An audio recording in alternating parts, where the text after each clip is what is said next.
For decades, our nation has failed to meet the climate crisis with the urgency it demands.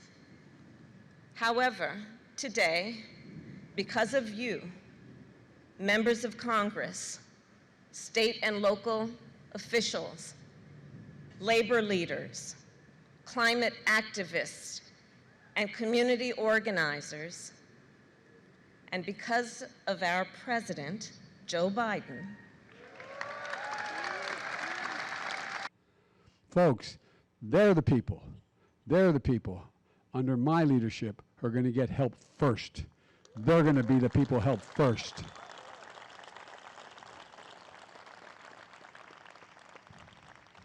And look, this is about a future made in America. And I mean it sincerely.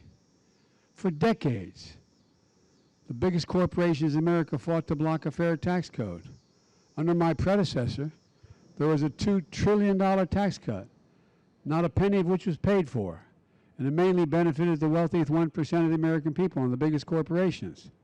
55 of the Fortune 500 companies made $40 billion and in 2020 didn't pay a single penny in federal income tax. But this year, even though some of the biggest companies in America flooded capital with lobbyists and money, they lost and the people won. No corporation will have to pay, they'll have to pay a minimum tax of 15%, just 15%. The days of billion-dollar companies paying zero in taxes is over, I promise you. And folks, let's be crystal clear about something. No one, I said when I was running, I said when I got elected, and I've said every month since then, no one earning less than $400,000 a year in America will pay a single penny more in federal taxes as long as I'm the president. That's a commitment I made in the campaign, a commitment I'm keeping. This law is going to make a big difference for middle class and working class families. Finally, giving them a little bit, as my dad would say again, breathing room. It's a big step forward for the country.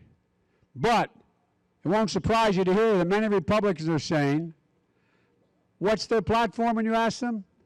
You hear the Republican leader saying, undo everything we've done. The Republican leader in the House has already said the #1 economic priority if they win back the House is to repeal the Inflation Reduction Act. #1. The guy in charge of electing Republicans in the Senate, Rick Scott of Florida, proposed a plan. I wish I had enough copies to hand, but go online and look at it. I really mean this is serious because it's going to make you're going to be hard for you to believe. Proposed a plan requiring Congress to vote on the future of Social Security, Medicare, and Medicaid every 5 years. It's up for reauthorization. And I want to remind you, you paid for your Social Security. Every single paycheck from the time you were a kid, you paid for it. So every 5 years, Congress gets to vote, change, cut, reduce, or eliminate the entirety of Social Security. And it's not just Social Security. Everything as Senator Scott wants, everything in the federal budget to be up for 5 years. Nothing permanent. Nothing. That includes veterans benefits, Pell Grants, everything else. Look it up. It's hard to believe. I would think I'm exaggerating if I didn't look at it myself. And then along comes Senator Ron Johnson from Wisconsin. As my brother would say, God love him. He thinks 5 years is too long to wait. He wants to put the vote, Social Security, Medicare on the chopping block every single year. Let me remind you all, again, you paid for Social Security. You paid for Medicare. It's taken out of every single one of your paychecks. These guys never give up. Well, guess what? We're not going to give up either.